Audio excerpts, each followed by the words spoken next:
what's going on in the Middle East and what's going on in at the UN, many people were talking about two-state solution.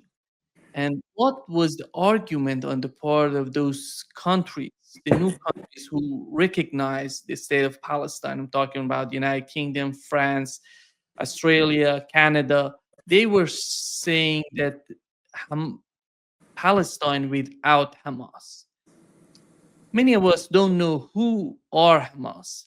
In your opinion, who are Hamas and what is the importance of this organization for Palestine? Well, goodness, where to start? So thanks for having me, Nima. It's good to be with you. I've enjoyed watching a lot of your live streams over the past year or so. I want to say up front that this book was co-authored with Rami Khouri, who is a Palestinian, whose family is from Nazareth. I grew up in England. And I've studied the Palestinian political situation for, actually 50 years now, which makes me feel terribly old. My first book was called The Palestinian Liberation Organization, and that came out in 1984 at a time when there was massive demonization of the PLO. So I like absorbed all that criticism that, oh, it's anti-Semitic and whatever. So I had that. Well, okay, that was 40 years ago. And we've had very much the same kind of thing with this book that Rami and I produced last year, because, I think the demonization of Hamas has been, number one, very deliberate. A lot of people are even afraid to say the word, or if they are allowed to think about it at all, you have to do you condemn Hamas? And before you say anything, maybe the Israelis shouldn't be committing a genocide or whatever. In the Western public discourse, you have to say, I condemn Hamas. Well, Rami and I were very clear that this is a trap. We need to be able to understand this movement. It actually, in 2006, it participated in good faith in an occupied territories-wide parliamentary election with the support and encouragement not only of the government of Israel at the time, but also the US government, the British government, the French government, all these governments that currently are saying, oh, we can't do anything as long as Hamas is still around. They supported that Hamas's participation in that parliamentary election, and then Hamas won the election. So I think in terms of the history of the movement, by the way, the word Hamas stands for Harakat al-Muqawama al-Islamiyya. It's an acronym for three words that say in English, the Islamic resistance movement. And we can go into the history of it a little bit in a moment, but I just want to note that them winning that election unexpectedly in 2006, I characterize that because, of course, afterwards, Israel and the US and all the Western nations that so-called believe in democracy and fair elections and whatever, kind of came down on Hamas really hard, even though the election had been judged free and fair by the Carter Center in Atlanta, Georgia, and by an EU monitoring mission. So I think of their success in that election as having been a catastrophic success. And that's kind of the way that I look at the breakout from the Gaza concentration camp that they organized on October 7th, 2023, almost exactly 2 years ago.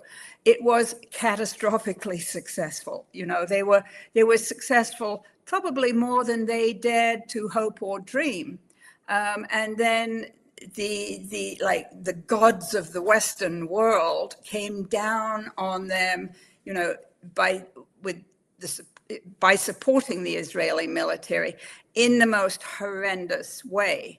So the origins of the movement. We explain a lot in our book, so I really urge people to buy it. You know, it contains a timeline and a glossary. The point is for people who are not specialists to be able to just like, okay, you know, let's talk about Hamas. Let's not give in to this demonization. So that's why I urge people to buy it. The book is based on webinars that Rami and I conducted with 5 people who are real experts on Hamas, who 4 of them have written books, some of them more than one book, on the history of the movement. And so we had 5 really wonderfully rich conversations with these 5 people, and we had the transcripts. And then I thought, hey, you know, I know how to make books because I actually spent a bunch of time as a book publisher. You know, let's make this into a book. And the book came out roughly a year ago in September, October of last year. And it's been selling really well ever since globally, although a lot of like bookstores and places are very scared to, you know, have a book event or to host one of these controversial authors because she might say something about the H word, you know, that upsets people. So, yeah, the origins of Hamas go back to the Palestinian Muslim. Before going to the origin of Hamas, Helena, here is the book, and you can see the link in the description of this video. You can go there and buy the book. And the other, I checked it on Amazon, is available on Amazon as well. And it depends on our audience. If you want to read the book, which I really suggest that you can go and buy the book and read it by yourself. And let's get to the origins of Hamas. Thank you. Thank you for the advertising, Nima. That was great. So, yeah, the origins of Hamas in a nutshell came from the Palestinian branch of the Muslim Brotherhood, which is a kind of a far-flung organization that was founded in Egypt in the 1930s and has sort of different chapters or branches in different parts of the Arab world. And many of these have developed in different ways. So the one in Palestine, which was connected for a long time to the branch in Jordan, for many years, they were politically quietist. They didn't really want to get, you know, they didn't want to sully their hands with politics. They didn't want to enter into the political sphere. They focused on living a good Muslim life, you know, like family affairs and reading the Quran and educating your children. And their members have always had very high educational levels. They have a lot of professional people, doctors and engineers, you know, amongst their leaders. And then in December of 1987, there was this cataclysm broke out across the whole of the occupied territories called the First Intifada. And it was like a citizen-based, overwhelmingly non-violent popular movement along roughly Gandhian lines. You know, they boycotted Israeli institutions, they built up self-sufficiency, you know, all those kind of ways of trying to get their independence through non-violent means. But it was massive. It was a cataclysm because the Israelis, back in 1987, the Israelis had been occupying these lands already for 20 years, although, as we all know, well, I hope we know, the law of international conflict says that, you know, if you seize lands in a war, you have to give them back in the context of a peace settlement. Well, the Israelis have never given it back. So, you know, here we are, gosh, you know, 70 years later, nearly, and they still haven't given back the West Bank and Gaza. And indeed, they have been majorly stealing the resources, as we know. So these like networks and local chapters of the Palestinian Muslim Brotherhood kind of came together and said, look, we have to join this sort of uprising. I think uprising is the best translation of the word intifada. And they did, and they brought their very well-honed organizational skills to the Intifada and became a major force in Palestinian politics very, very speedily. So since then, well, then at that point, you still had the PLO was like running national leadership for the Palestinians, both the ones in diaspora and the ones in the homeland. And in 1987, the national leadership of the PLO, Yasser Arafat and his cohorts, was still in Tunis, where they had been expelled in 1982. So they did not come back to the occupied territories until 1994, after the conclusion of the Oslo Accords.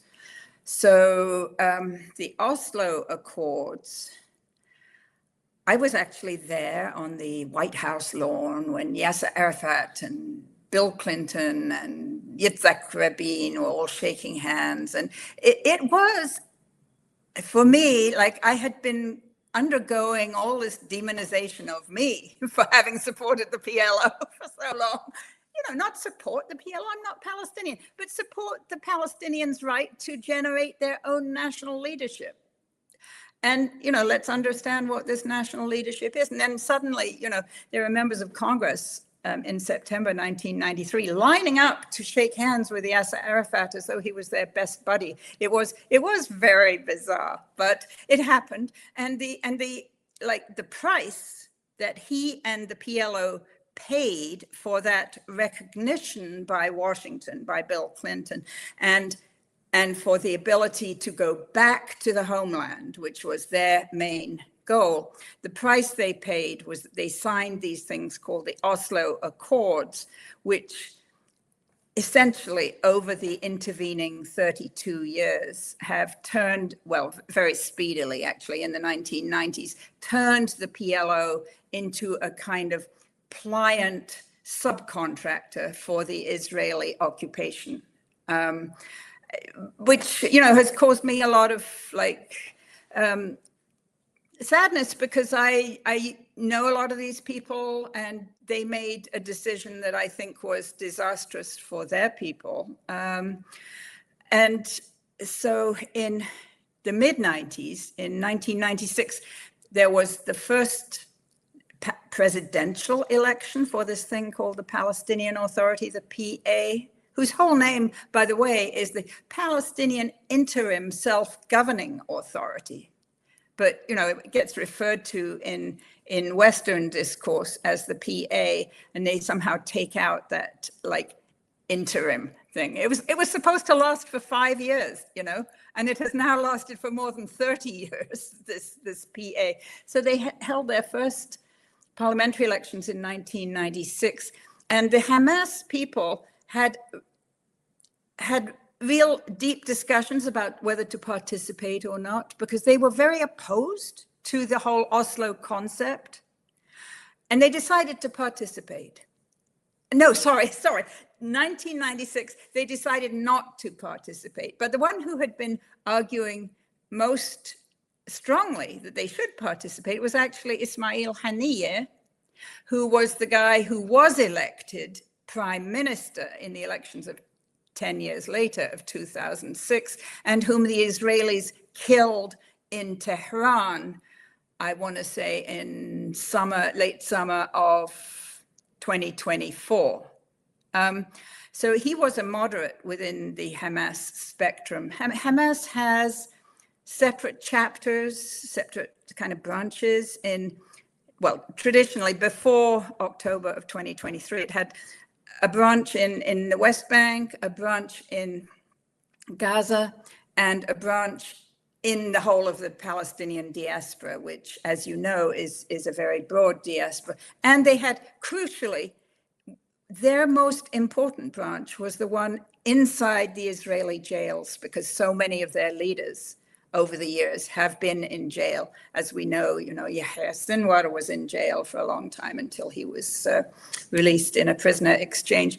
So, it is a political movement with a military wing, which should be very familiar to anybody who has studied anti-colonial movements, over the course of the last 150 years.